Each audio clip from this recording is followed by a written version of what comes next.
Бүкөн тай, пучук мурун, 3 жашар кыз.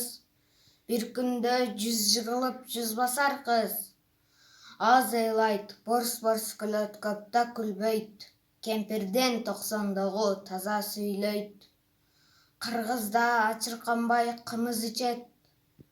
Кучактап уктап калат бир жилкет.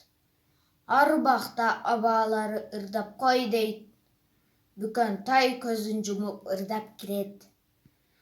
Сагындым атакем-ай, келсе экен дейт. Ал жеңип тилегимди берсе экен дейт.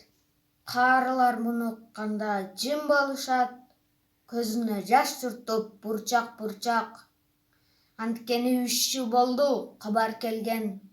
Палан күн, палан жерде өлдү деген. Эл үчүн каза таап жоогунан Бүкөндүн атакеси кайтпай калган.